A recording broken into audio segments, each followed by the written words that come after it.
시작해주세요. 네. 안녕하십니까. 저는 김용수라고 합니다. 앞에 보시는 것 같이 전차남이라는 주제로 저를 간략하게 소개를 해볼 거고요. 세 가지 코멘트로 저를 소개할 수 있겠습니다. 천천히 하나하나씩 넘어가도록 하겠습니다. 용수는 애늙은이다. 제가요, 어려서부터 부모님 밑에서 크질 않았습니다, 사실. 요즘에 누구나 그렇듯이 맞벌이가 대세다 보니까 저희 지도 할머니 밑에서 컸는데요. 그러다 보니까 자연스럽게 생활 습관이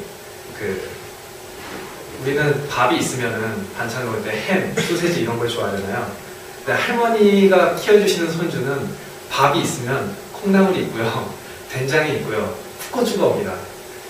그러니까 일반적으로 우리는 음식을 가리지만 반대로 저 같은 경우는 음식을 가리지 않게 됐습니다. 그리고 만나뵙게 되는 분들이 제 나이 또래가 아니라 할머니 나이 또래를 많이 만나뵙게 되다 보니까 아무래도 이 정신연령이 애에서 나올 법한 말이 안 나오고 어른과 같이 좀 구수한 말이 나왔어요. 제가 5살 때 아유 요즘 애들이 그래요 이런 식으로 제가 말했던 기억 때문에 할머니가 웃으셨던 기억이 있거든요. 그래서 제가 계속 이렇게 할머니를 말씀드리는 거는 작년에 할머니가 돌아가심으로 인해서 사실상 저희 부모님이 없어진 것 같은 그런 상실감이 매우 컸습니다.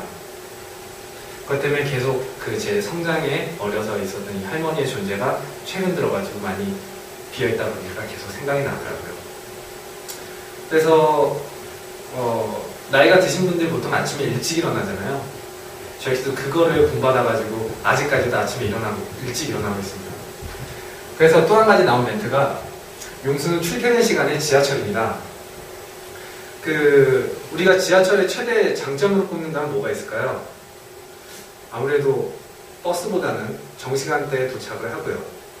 그리고 무엇보다도 사람들이 많긴 하지만 다시 보내면은 얼마 안 돼가지고 출퇴근 시간에는 여유로운 지하철이 또 오기도 하고요. 이런 지하철 자주 타시지 않나요? 저 같은 경우에는 아침에도 이런 지하철 많이 타고요. 저녁 때도 이런 지하철 탑니다.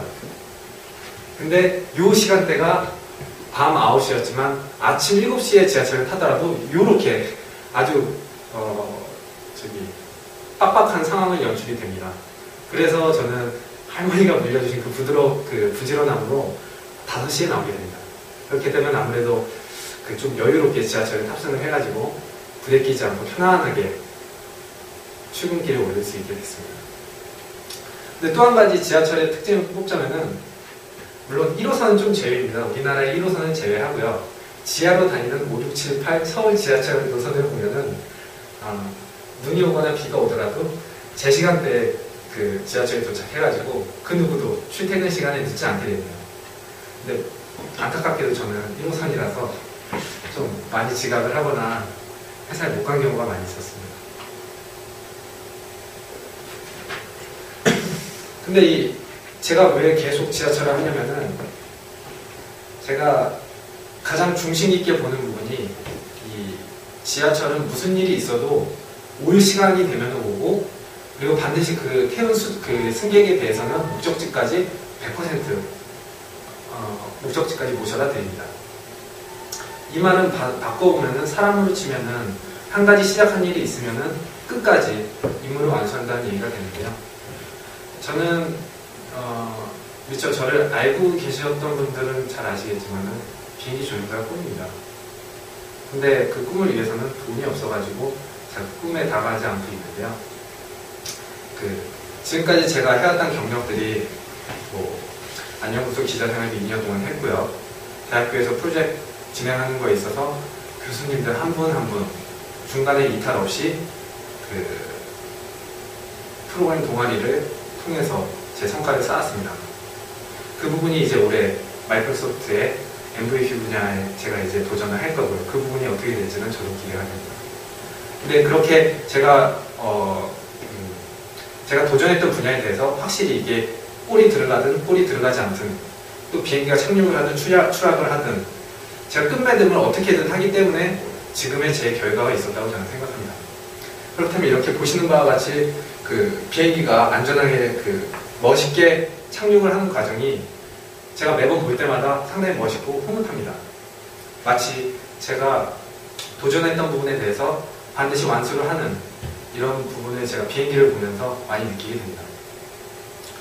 그 할머니를 통해서 제가 많이 전달받았던 부분이 부지런함과 책임감 있는 행동, 바쁘게 살아도 주변을 돌아볼 수 있는 이런 여유를 받았다면, 한 가지 안타까운 게 있으면 제가 그런 여유를 갖고 바쁘게 살았는데 할머니한테 제가 약속을 한 게 있습니다.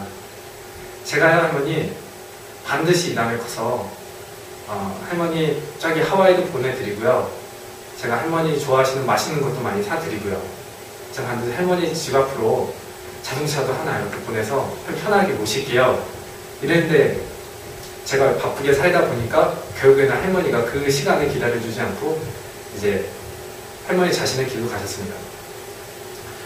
그래서 저는 한낱 거짓말쟁이밖에 안 됐습니다. 할머니한테 약속을 했던 부분이 하나도 이루어지지 않았거든요. 그래서 요즘에 지하철을 타게 되면은 이렇게 빈자리들이 많이 있습니다. 물론 출퇴근 시간 아닐 때, 출퇴근 시간 때는 없겠지만은 이렇게 빈자리가 없는 출퇴근 시간에 할머니나 할아버지 분들이 많이 타십니다. 근데 그분들은 보통 아들네 오거나 아들네와 같은 자식네 이 방문을 하는 건데 빈손으로 오지 않거든요. 반찬 주머니 이렇게 무겁게 들고요, 무거운 계단 이렇게 가파른 계단을 오르고요. 근데 저는 아무래도 그런 나이가 지긋하신 분들 밑에서 성장을 했기 때문에 신경이 쓰입니다. 저거를 들어드리고 싶고 자꾸 저는 할머니 생각이 나고요. 그래가지고 이렇게 노약자석이나 아니면은 지하철이나 버스 같이 좀 노약자분들이 이용하기 힘든 부분에 있어서는 저는 적극적으로 도와드리는 편입니다. 근데 한번 여기서도 자리 양보해 보셨던 분들은 아실 겁니다. 양보해드리면은 할머니나 할아버님들이 어떻게 말씀하시나요? 한번 양보해 보신 적 있나요? 네. 뭐라고 그러시던가요? 할아버지? 그냥 고마워. 아유, 고맙다고 말씀하시나요? 네. 저도 참 그렇게 말씀해 주셨으면 좋겠는데, 제가 겪었던 경험은 그게 아닙니다. 아유, 앉아 있어. 나 이제 내릴 거야. 이러시더라고요. 그래서 제가 오히려 그랬죠. 할아버지 저 이번에 내려야 돼요. 그러니까 그냥 앉았다가 다음에 저랑 같이 내리세요.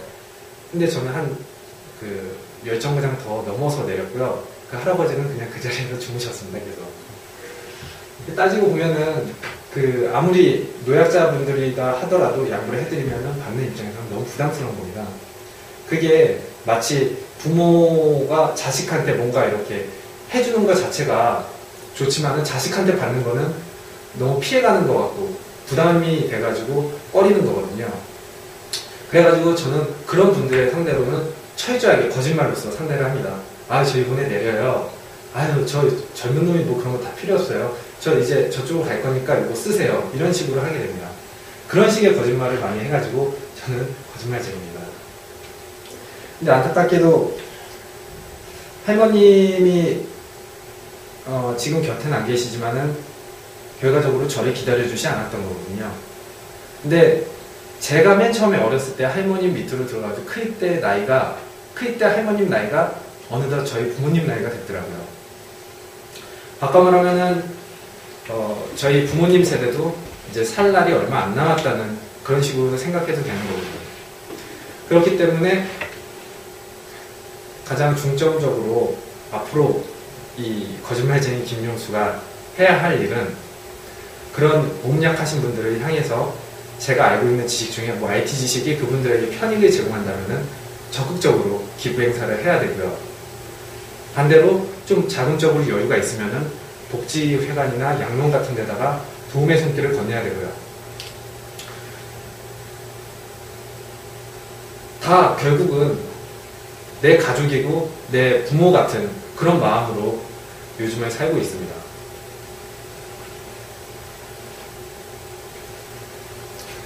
그래서 이 거짓말쟁이 제가 앞으로 아직은 젊지만은 평생을 살아감에 있어가지고 이 웃 어른들을 대하고 제 생활 방식이 아무래도 거짓말이 어느 정도 가미가 돼서 그분들이 혜택을 볼 수 있는 사회를 원해서 제가 거짓말쟁이로 계속 책임감 있는 지하철 마냥 살고 있습니다. 감사합니다. 질문 부탁드릴게요.